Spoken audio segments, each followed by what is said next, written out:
এই মুহূৰ্তত মই উপস্থিত আছোঁ নেপালীখুটিৰ ধনশিৰি নৈৰ কাষত আৰু এই স্থানতেই আচলতে সেই তিনিগৰাকী ব্যক্তিৰ অন্ত্যেষ্টিক্ৰিয়া সম্পন্ন কৰা হ'ব। পঞ্চভূতত খন্তেক সময়ৰ পিছতে পঞ্চভূতত বিলীন হ'ব এই তিনিগৰাকী লোক। মই প্ৰথমে সতীৰ্থক সামগ্ৰিক পৰিৱেশ দেখুৱাবলৈ অনুৰোধ জনাইছোঁ।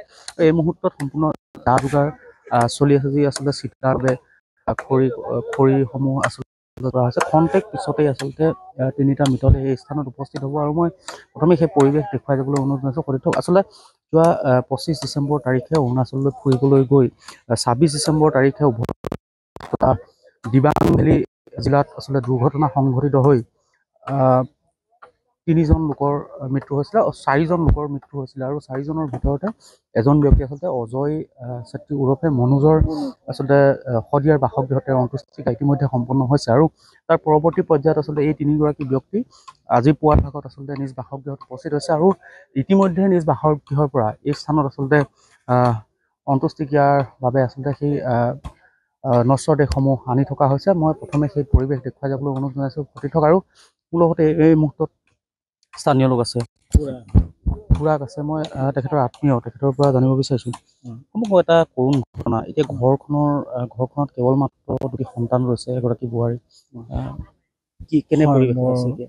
বৰ কৰুণ পৰিৱেশ, আমাৰ ক'বলৈ ভাষা নাই।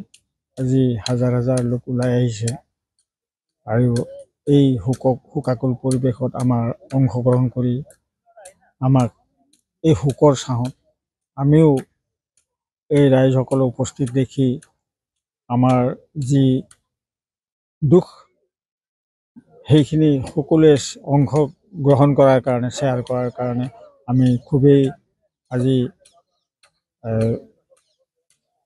ভাল লাগিছে, অনুভৱ হৈছে যেন সকলোৰে পৰা আমাৰ পৰা ইয়াৰ পৰা বিদায় লৈছে।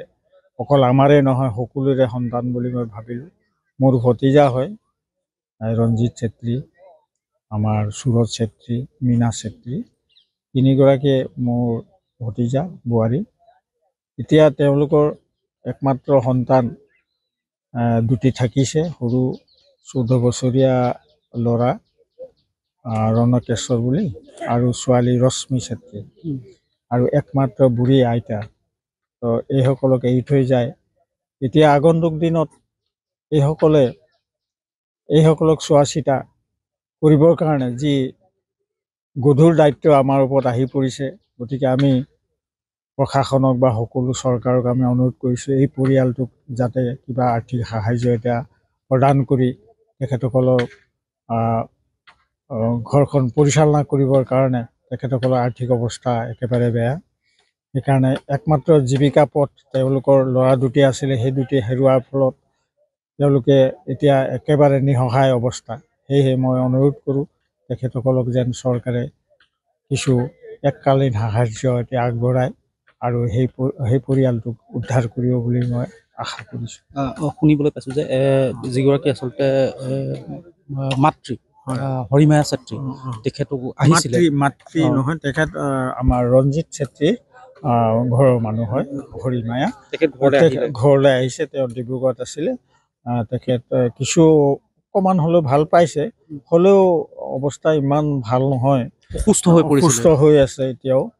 সুস্থ হৈ পৰাৰ বাবে চিকিৎসালয়লৈ নিছে বুলি শুনিছোঁ। চিকিৎসালয়লৈ এতিয়া আকৌ টাউনশ্বিপলৈ আকৌ নিয়া হ'ব। গতিকে তেওঁৰো এটা সংকটজনক অৱস্থা বুলি আমি দেখিছোঁ। যে কি হয় আগন্তুক দিনত আমি একমাত্ৰ ঈশ্বৰৰ ওচৰত ভৰসা কৰিছোঁ যেন তেওঁ সুস্থ হিচাপে আকৌ এই পৰিয়ালটোলৈ ঘূৰি আহে। এয়া মই নিশ্চয়কৈ আচলতে এটা কথা ক'ব লাগিব যে যিহেতু ঘৰখনৰ আচলতে 4জন ব্যক্তিৰ মৃত্যু হৈছে আৰু তাৰপিছত হৰিমায়া চেত্ৰী যি আচলতে ডিব্ৰুগড় সৃষ্টি নাৰ্ছিং হোমত চিকিৎসাধীন হৈ আছিলে, ৰশ্মি চেত্ৰী যি সুৰজৰ জীয়ৰী, তেওঁ ডিব্ৰুগড়ৰ সৃষ্টি মেডিকেলত আচলতে চিকিৎসাধীন হৈছিলে আৰু তাৰপিছত কালিৰ দিনটোত তেওঁলোক নিজ বাসগৃহত উপস্থিত হয়। উপস্থিত হোৱাৰ পিছত আজি 3জন আত্মীয়ৰ মৃতদেহ প্ৰত্যক্ষ কৰি তেওঁলোক অসুস্থ হৈ পৰে আৰু অসুস্থ হৈ পৰাৰ লগে লগে হৰিমায়া চেত্ৰীক যি নুমলীগড় বিবেকানন্দ চিকিৎসালয় আছে, বিবেকানন্দ চিকিৎসালয়লৈ প্ৰেৰণ কৰা হৈছে।